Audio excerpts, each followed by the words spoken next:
Welcome to the Game Changer Podcast. I'm your host, Elijah Bryan, and we got a special guest with us today. We got Bryan. Yo. How you doing? Living the dream, man. Pleasure to be here, bro. Yes, sir. Thanks So for you having got me. a hell of a journey. So let's bring it back from the beginning, right? Yeah. Where you from and where you grew up, and talk about your upbringing. So I'm from Queens, New York. I came to Florida in '97. I was about 7 years old, and my background is Queens, so 130-person Linden, Liberty, Trinidad, Tobago. That's where my family's from. Yes, So yes. my peoples came straight from the bush, man. It was $60, came to America, and we out here making it happen. Wow! Shout out to the Caribbean, the islands, right? Yeah. But what made you move? What made your family move down to Florida? Too much trouble in New York. You know, me and my cousin around the same age, just getting into trouble in New York things, and Yeah. my mom got a job opportunity out here with banking, and so they took it right away, man. Yeah. Without even thinking. Does she like that decision, or like does she regret it? She loves the decision. Okay. She hates the cold too. I mean, I Yeah. think it's in our blood. We're like candy asses. Once it's a little cold and snow, we out, man. Had to get up out of there. So, Florida, beautiful. you had any jobs growing up? I had many jobs. I started probably when I was like 10 or 11 with my dad, just working with him. Anytime in the summer, just headed with him. He's a plumber by trade, so whatever he needed to do, cutting pipes, I was there with him. And then always washing cars, hustling at a young age. And then I started working with the city when I became of like legal age to work and get an actual W-2. Okay. Did you go to college? I did. I went to Hillsborough Community College. Okay. What'd you study there? Business administration. Business Yeah. administration. I That's really lit. didn't want to go, but being from Trinidad and my mom is West Indian, she was like, yo, you gotta have like some type of degree. So to pacify her and make it happen, I went and got So my BA. mom, same thing. She's from Aruba, and she was telling me you got to get into the business. So that's why I got a degree in as well. Yeah. Are you the only son or first Only son? child. So yeah, that pressure, man, Yep. for being like that responsibility and proving them right. Yeah. What about you? I'm an older brother and I'm the first boy, so my mom was Yeah. like, yo, you gotta make this happen, and so Yep. So what did you do after college? I went into web and mobile app development. So I had a few buddies of mine that they had their own business, and I was really tech savvy. So I started building apps and websites. Okay. And doing little social media posts and stuff here and there, and that's what I did right after college. Okay, and what got you into real estate? Technology was going too fast. Like every 2 years, there was new tech coming out, new tech. I couldn't keep up, and the commissions were just not juicy enough for me. And I saw, forget his name, but there was a guy flipping houses like your hair's on fire. And I saw that on social media, and I'm like, dude, and he's driving through Tampa, and he's like, yo, I'm making 10, 20 grand, this house, that house. I was like, yo, I gotta get into it. And that's what changed it. I got out of the web stuff and went into high ticket sales. Okay, so did you get a course? Did you join a mentorship program? Were you on YouTube University at this time? YouTube University, there wasn't an abundance of information, and a lot of people were gatekeeping at that time. This was probably 16, 17, and it was just, I didn't have enough information or resources, so YouTube and, the guy that we saw in the elevator, me and him would just meet up, and after hours, just try to do the work, try to look, and try to just 1% better every day. Right. So how'd you get your first deal? Driving around, man, and just cruising through the neighborhood, somewhere that we've been many a times, and found a house that had a dumpster in front of it, and had a little fire damage. And we called them. They already got the insurance check, so they didn't even care anymore about the house. Sold to us for Skittles, and we found a rehabber that, again, I knew as a mutual friend, and he picked it up, man. And how much was the profit on that one? It was about 40 grand. Whew. Yeah. First deal. I know that felt good. Bro, I've never seen money like that before. And I was, thank God I got out of the website. I was like, yo, this is it. Yeah. Yeah. It's crazy because you told yourself you wanted to do something with high commission, right? A high ticket. So getting 40K on your first deal, I know that was life changing. I needed it, the account was going down and I barely had anything left, and I'm with my girl and I'm working my ass off, and Dude, when you like really commit to something, oh man, when that hit, Game changer. yo. So I what was happened hooked. after that? I just continued. I dived in deeper. I wasn't at the investment firm at that time. You know, my friend Anthony had done the deal and put it together, and I needed to get in more. You know, I know he had took a little bit more, but of the profit. Yeah. But I needed to learn more. I wasn't enough educated, and it was only one transaction, so I just said, "Yo, get me in the door, bro." And when I got in, I didn't stop. So now you working at an investment firm, right? Yeah, when I done that deal with him, Yeah. I told him, "Yo, you got to get me in," and I had an interview, and I went to the investment firm. So what were you doing at this investment firm? Cold calling. Cold calling. Texting wasn't out. RVM wasn't out. It was just mailers, word of mouth, bird dogs, and cold calling. And cold calling. So Yeah. were you doing that all day, like 6 hours a day, 8 hours a day? Bro, 8, 9 o'clock in the morning till 8, 9 o'clock at night. I wasn't. The grind. The thing is, I didn't have anybody that came from sales or could educate me on how to negotiate and talk to people. So one of the guys that I was working with, he was like, "Dude, you got to become a telephone terrorist." And I didn't grasp that concept at first, but I had to put in the hours, and Yeah. I just did that until I cracked deals. Yep. So that's that same process for me. So when I first came out here, I was literally locked in my room. You know, if I wasn't door dashing, I was cold calling, right? I would do 2 to 3 hours cold calling, go DoorDash for an hour or two, and then go right back to cold calling. Yeah. So that's that process.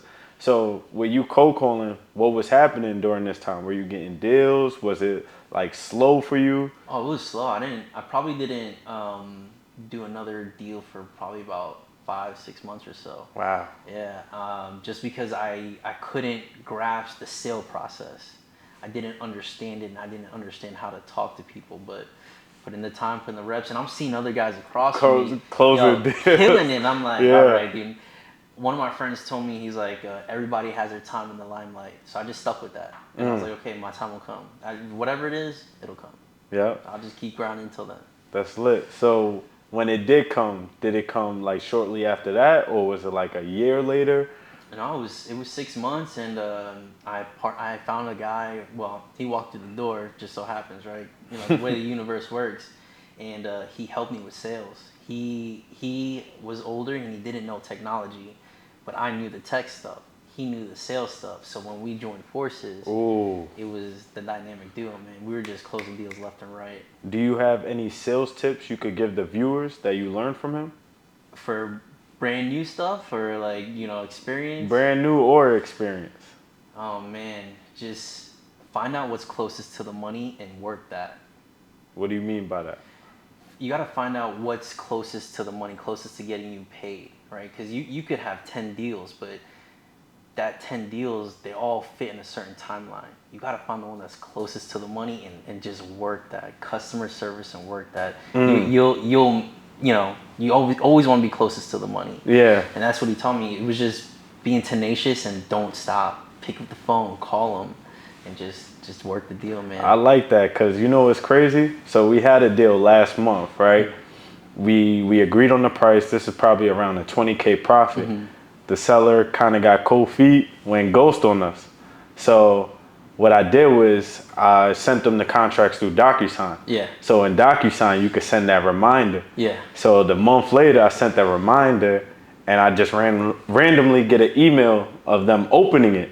So then that's when I had Sherelle call, and she got the deal back. And that goes back to what you were saying. You know, when you closest to that money, you gotta be tenacious at it and stuff like that. And I never realized, you know, like again, that negotiation sales stuff. It was like, what do you mean closest to the money? But when I sat down, I was like, wait, this one is really like, I can make money on this one. It's there.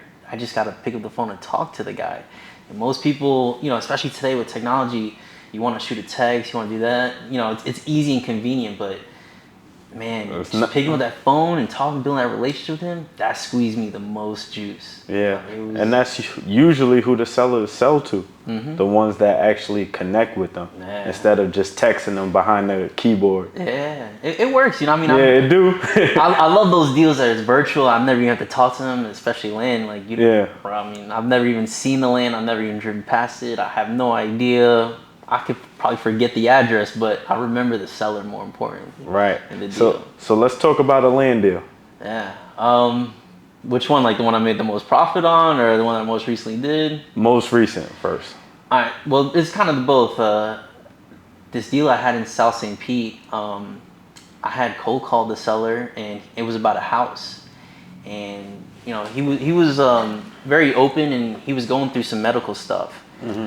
But I built rapport with him. I found out his birthday was in August. So I just called him, and the first thing I said was, yo, happy birthday, man. I don't want to talk to you about anything else, but happy birthday. Hope you're having a great time. He's like, Bryan, call me back in a couple months. Hung up the phone. He called me back. I was like, yo, I'm ready now. I got to sell. And it was beautiful because he was going through some stuff with his family. Yeah. He had the house, and he had a lot next to it, but he didn't know that lot was attached to the property.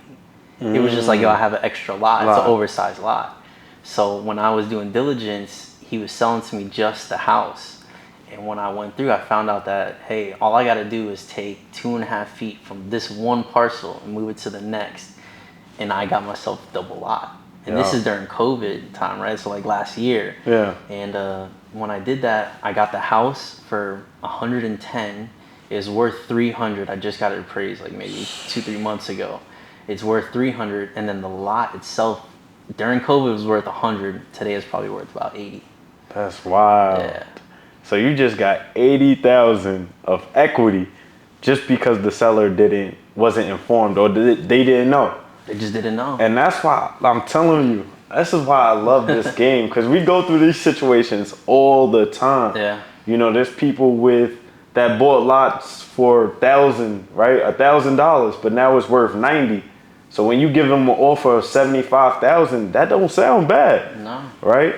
So he was happy too, man. I mean, like, after the fact, we still communicate. I mean, he had these properties for I think almost 20 years. Yeah. And the lady he had in there was in there for like 10 years and just trashed the place.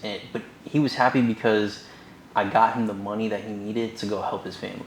That was the most priority. It didn't matter about how much I was gonna make or anything. He was like, dude, I had fun. I made money. I'm more than happy passing on to you. Just get me this so I can take care of my family. That's dope. A win-win situation. Yeah. That's what we do. We solve problems. We create solutions. Yeah. So let's talk about one more. Of course. There was, it's crazy in St. Pete. Like it's very competitive. I know you're in Lehigh Acres and other parts of Florida and the country as well. Which, dude, congrats to that, because I know it's a task building up to that. Yeah. Thank you. I did one in South St. Pete, and it was a little lot, like probably, I don't know, 0.08 of an acre. It wasn't even a full 5,000 square feet, but the guy had got it from tax deed. I called him, and I didn't ask any price. I don't ever really shoot out price first. I'm like, what would you like for this? He told me a number of $8,000. I ended up finding a builder for it for $40,000.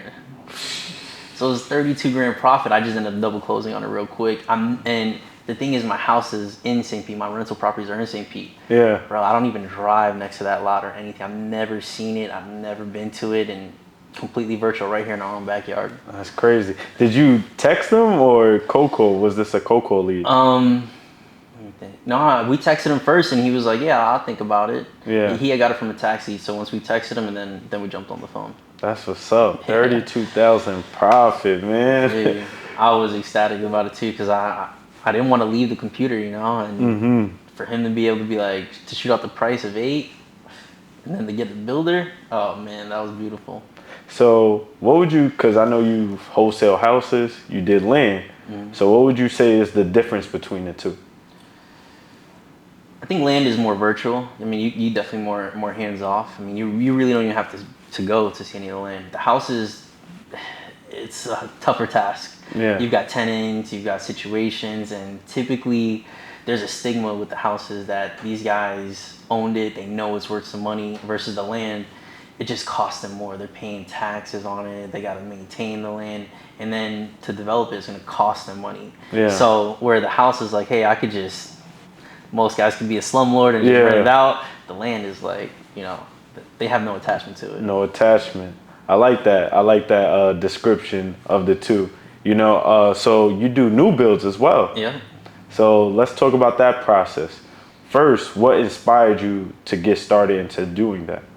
Right now, I mean, it's just building portfolio. Early on when I started, I just sold a lot of houses just because I needed the cash. Mm-hmm. Today, I just want the portfolio and the cash flow. I want to build those assets and equity. So I'm looking at Lennar and KB Homes, and I'm a licensed realtor, so I've seen when I sold, those houses to clients for their first time home buyer or whatever, they wanted a new construction. I seen that play, and I'm like, wait a minute, hold on, I could build this for pretty decent price, right, based on the square footage, but then I can refi back out of it, claim the equity and get a tax depreciation and cash flow, and it's gonna last me 10, 20 more years. Easy. So you never sold a new build? As a realtor, I've sold to my clients. Yeah. But me personally, I'm not gonna sell. So the ones you build, you just refinance, get the money, and then you just rent it out. That's it. Wow. Yeah. Okay, that's lit. That's lit. And they're not just gonna be single stuff. Like they have to be places where I can do multiple units. Like in St. Pete, I got approved to do an ADU, which is an additional dwelling unit. So I could legally have a house in the front, and then I could have another house in the back, which is like a duplex. But I don't got to pay the multifamily, fees and stuff like that. Damn, that's dope. Yeah. So with the process with new build, how does people start that? I mean, you got to have a good team. You got to have a good contractor. You got to have a good engineer, architect. People that can put the plans together, because you're gonna have to go through the city once you get those plans approved, and then you got to have a contractor that has the good subs. Because if you can't manage subs, I mean, you're gonna end up babysitting, and that's the last thing you want to do. I mean, you're St. Pete right now. It's probably about 7-8 months for us. Mm-hmm. Tampa about the same time. So you're in the project for quite a bit.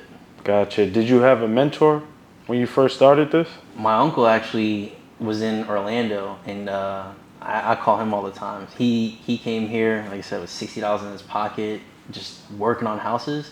And back in 2013, I think, he got a loan from the government to build 12 townhomes. Wow. In by UCF, and man, never had anything, no education, nothing, but he went through the work. So that's who I call all the time. That makes sense. So what strategies do you use to stay like motivated and inspired, within your business and life? Oh man, that's a great question. I think what helps me a lot is the problems.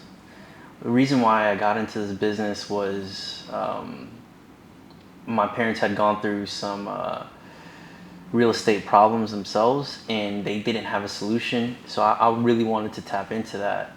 And right now, when I realize I have problems with properties or normal stuff, day-to-day business, it just excites me, man, because now I really get to work. I get to solve these problems. And in our business, we only get paid when we solve problems. And the bigger the problem, bigger the payday. Right. So that excites me. I just saw Joe Rogan post. TikTok helps a lot. He posted. There was a video, a good video by Jonah something, and anytime you have a problem, man, just say good. It's good, because that's why I'm existing. I'm here to work on those problems. Right. So that really motivates me and keeps me going. It sucks. You get anxiety. You get all the other natural emotions. Upset at yourself. I'm a Capricorn. I beat myself up all the time because I want to be like perfect and do the best that I can. And it's a struggle, but once you work through those emotions, man, just to solve those problems that's what really gets me going. That's what an entrepreneur is. Like, we are problem solvers. Like, if you come into entrepreneurship scared of problems, you're not going to last. Yeah. Because that's all we do is solve problems all day. And like you said, the bigger the problem is really bigger paydays. Absolutely. You know, so can you share some challenges you had to go through, you know, reaching to the level you're at right now? Oh, there's so many. Stop work orders on rehabs. You know, obviously. Let's talk about from the beginning, because I know a lot of my viewers is very new into real estate.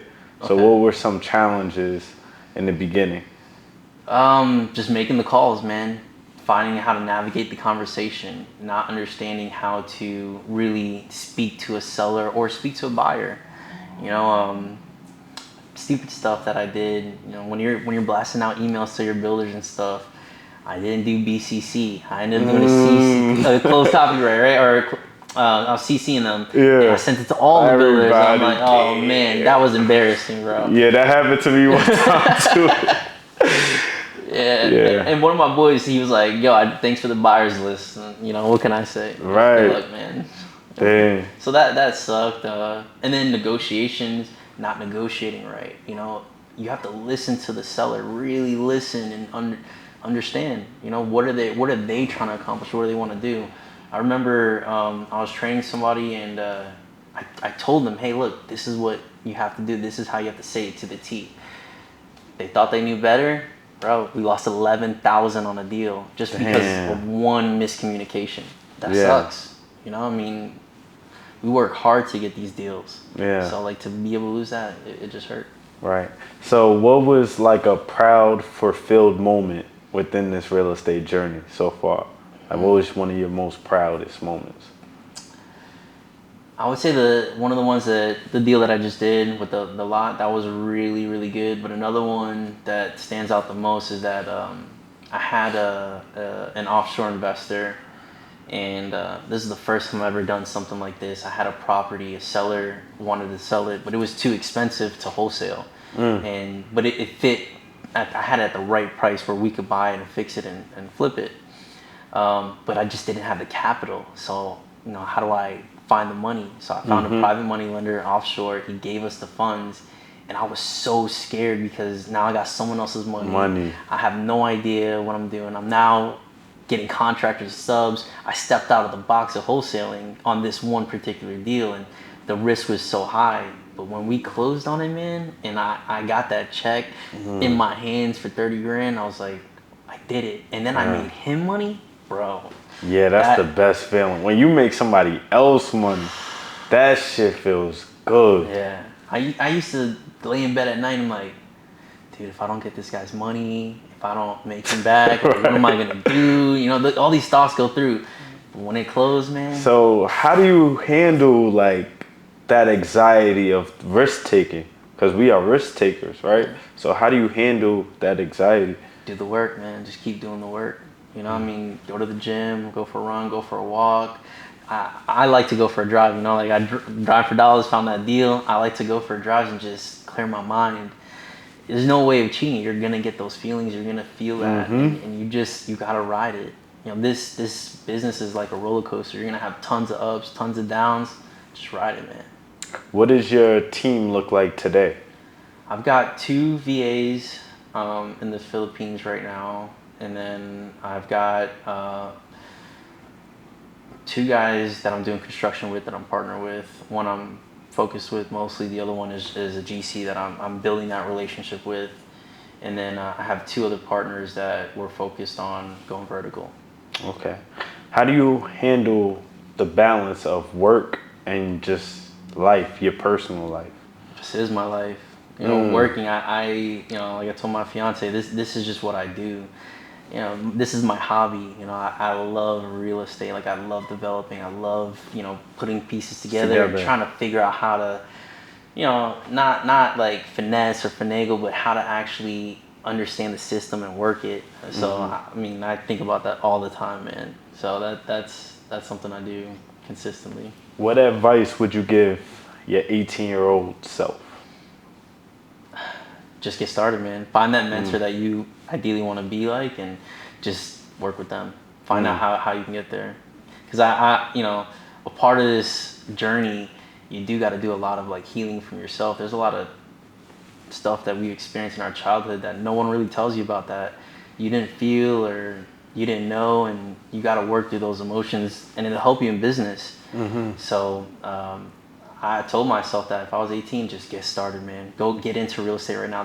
Don't worry about anything else. It'll all figure out itself out. You said mentorship. So, talk about the importance of mentorship. Oh yeah, man. It's a fast track. There's no way. I mean, I guess there's a couple ways. I mean, you can either have a mentor get you there, right, and fast track you, and you'll learn from the mistakes, or you do it yourself. That's it. I mean, and I did. There's no pride, ego. There's nothing that says, "Yo, I did it all on my own." Like, you really want to catch yourself saying that, like, "Oh, I did it on my own. I'm self-made." Man. Like, yo, that's nothing to brag about. Yeah. I would rap like today. It's so beautiful to make money with my boys. Like my friends, like people I came up with. Like, yo, I'm gonna have enough, to sustain my life. There's more than enough money on the street, but for me to make money, for you to make money, we make money together, bro. Best feeling. That right there is solid. And I want to highlight that real quick, because me being the only child, right? I feel like I wanted to do everything by myself. Yeah. And that's where, it took me a year and 5 months to close my first real estate deal. And that's because of that. Yeah. I wasn't trying to, reach out to help. But soon I did. That's when everything started accelerating. Yeah. I just closed a $17K deal with one of my boys from back home. Yeah, so I can resonate with what you're saying. Like, it feels so much better making money with your boys than doing it by yourself. Yeah. You get what I'm saying? Absolutely, man. I mean, like I said, there's more than enough money out there. There's more than enough. Right. So where can the viewers follow you at?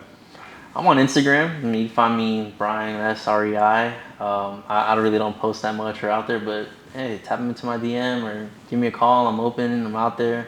I'm a real estate agent, so you can find all my information. Give me a call, man. I'm open. You have Facebook?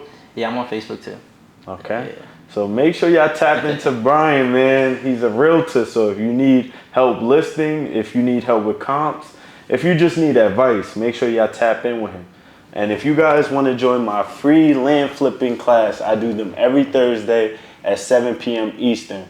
Text LAND at 813-687-8867. Game changers.